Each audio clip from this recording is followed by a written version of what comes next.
الذي ليس كمثله شيء وهو السميع البصير.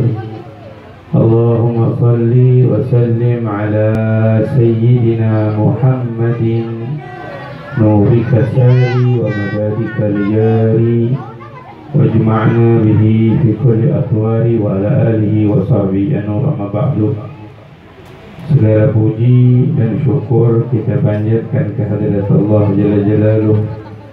Salawat dan salam semoga selalu terlimpahkan kehadiran junjungan kita, kekasih kita, Nabi besar Nabi kita Muhammad Sallallahu Alaihi Wasallam beserta keluarga besarnya dan seluruh sahabatnya, juga para pengikutnya hingga hari kiamat.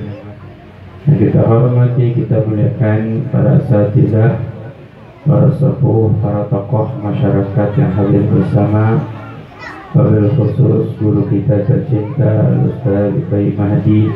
Semoga Allah panjangkan umur beliau semua.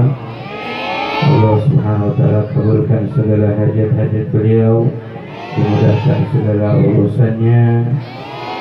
Dan hadirin hadirat para santri-santri beliau dan juga para orang tua murid yang hadir bersama, mudah-mudahan semua yang hadir Allah panjangkan umurnya, semuanya disehatkan badannya.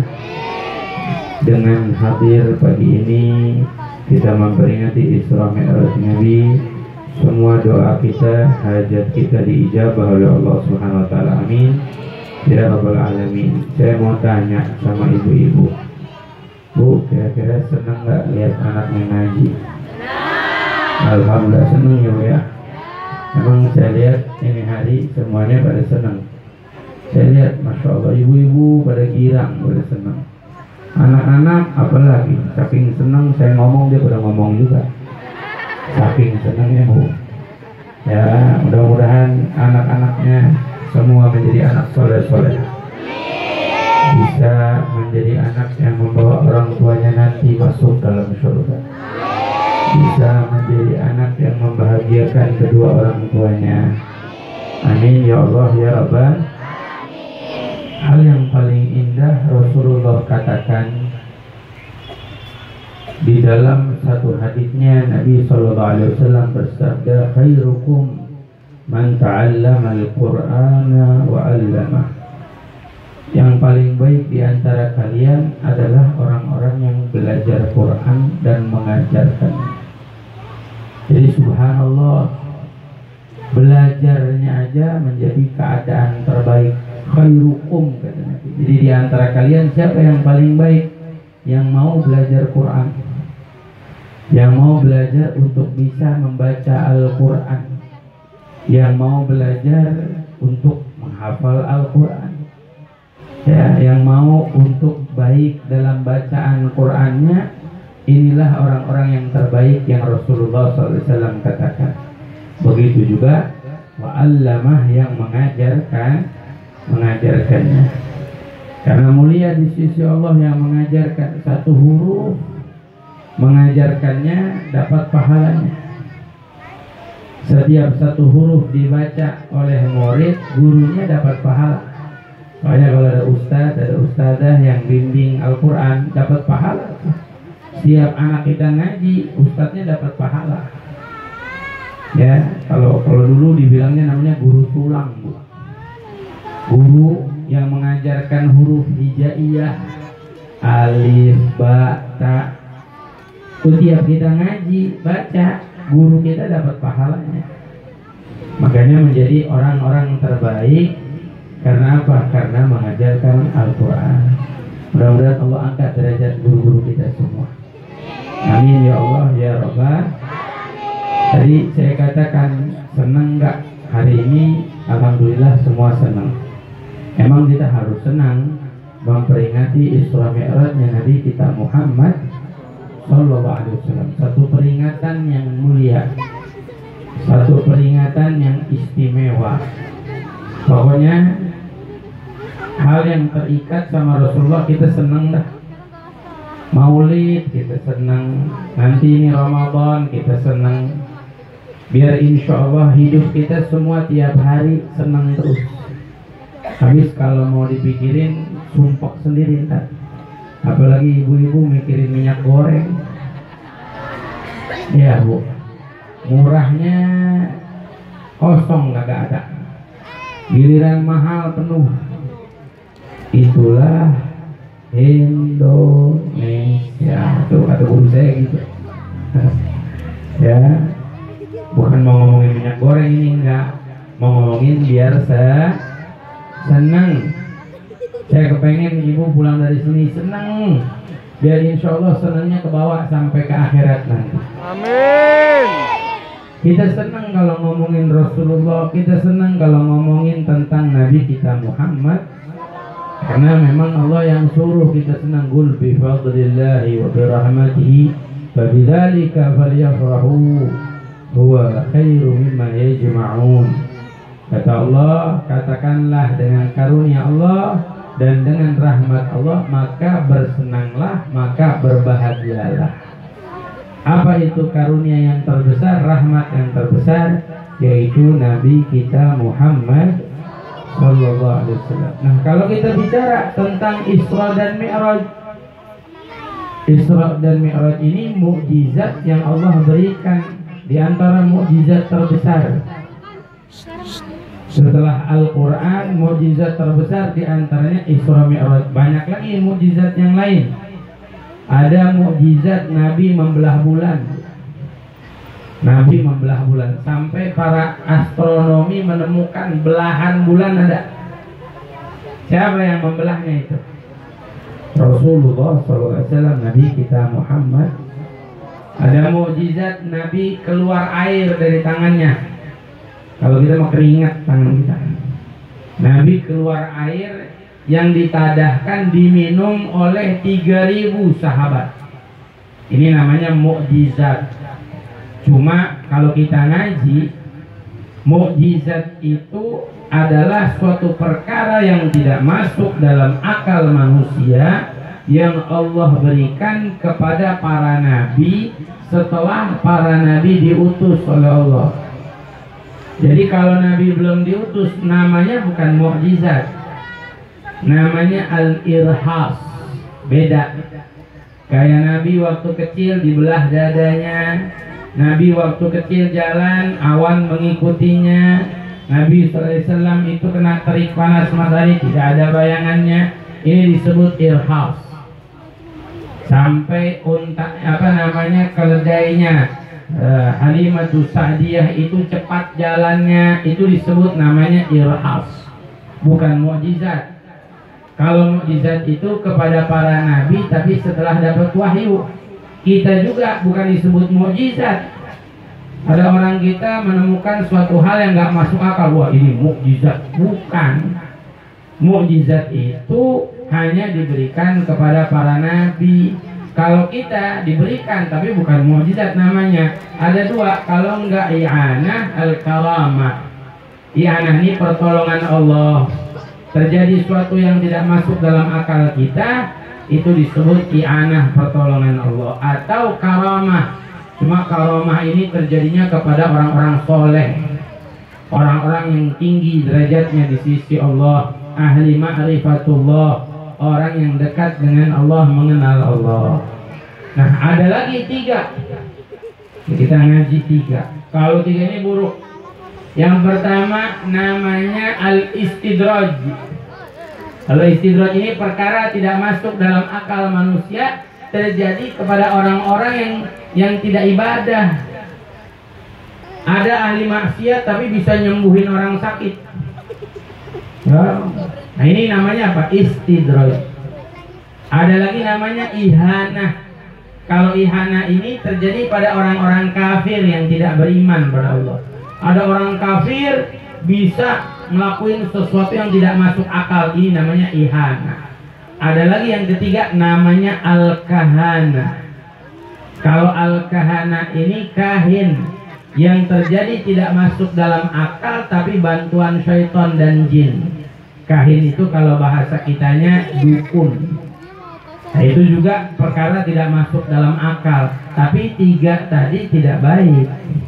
Karena yang satu bantuan syaitan, yang satu karena kekufurannya, yang satu karena tidak ibadah. Nah, yang terjadi pada Nabi Isra Mi'raj ini disebut namanya mukjizat. Namanya mukjizat, ya. Di mana perjalanan Isra Mi'raj dari Masjidil Haram menuju Masjidil Aqsa. Oh, anak-anak kita pintar, Bu. Dari Masjidil Haram ke Masjidil Aqsa, di dalam ayatnya Allah berfirman, Subhanalladzi asra bi'abdihi laylan minal masjidil harami ilal masjidil aqsa alladzi barakna haulahu linuriyahu min ayatina innahu huwas sami'ul basir. Artinya Maha Suci Allah yang memperjalankan hambanya dari Masjidil Haram ke Masjidil yang sekelilingnya diberikan keberkahan untuk memperlihatkan tanda kebesaran kami. Sesungguhnya Allah Maha mendengar dan Maha melihat.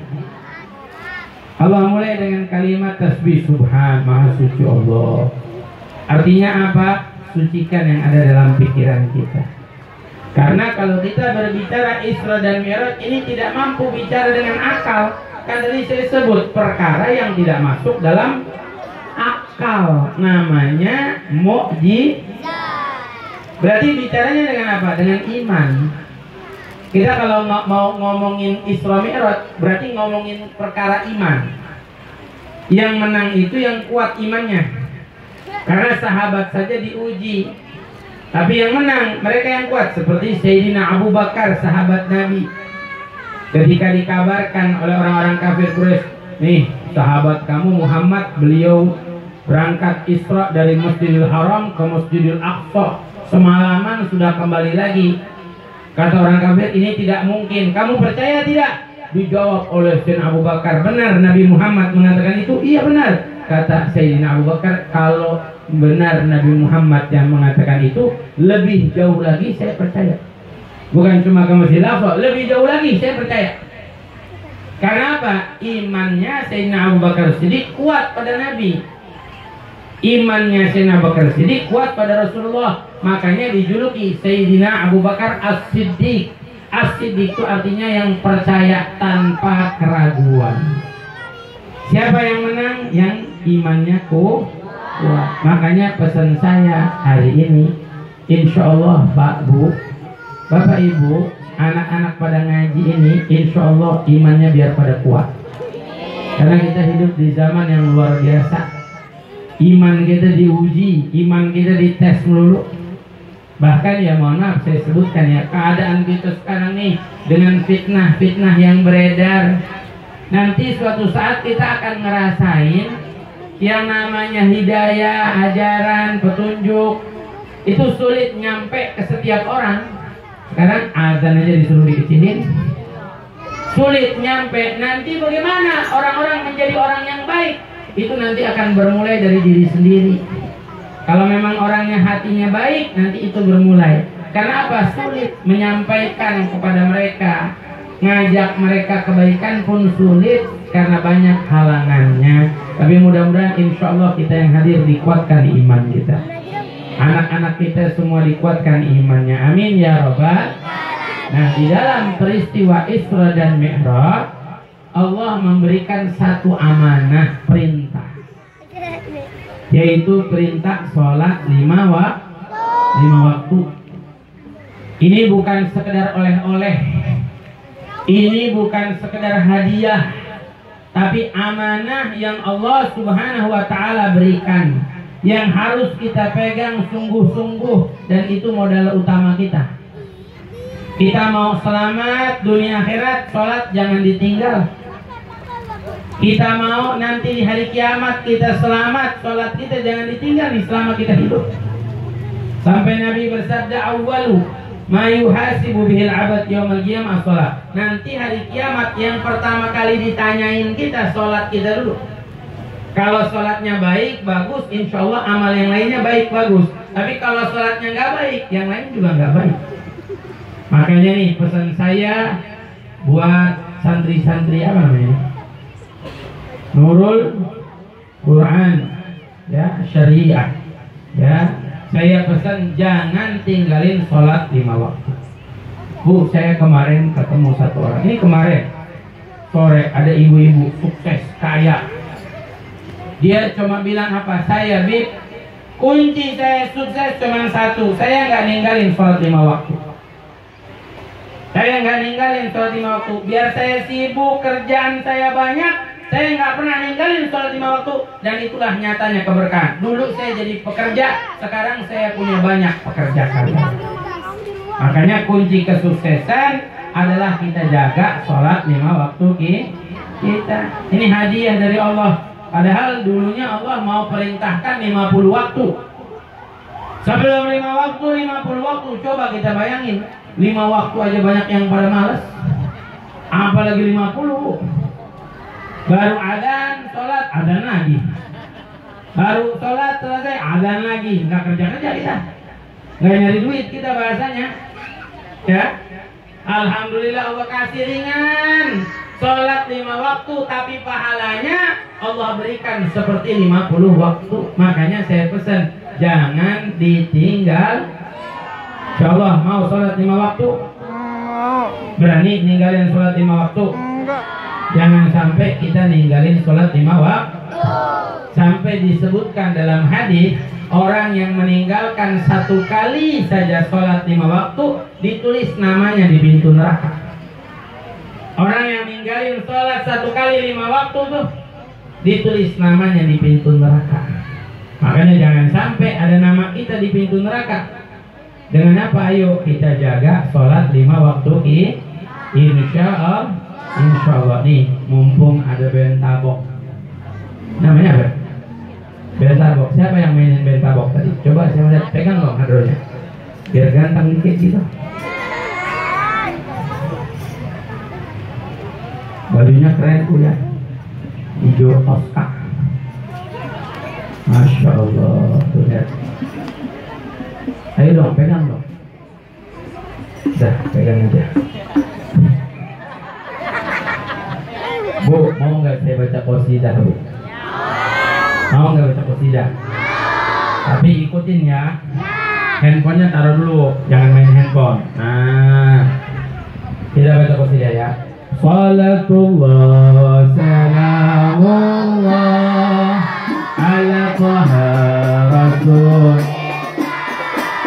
Salatullah salamullah ala yasin.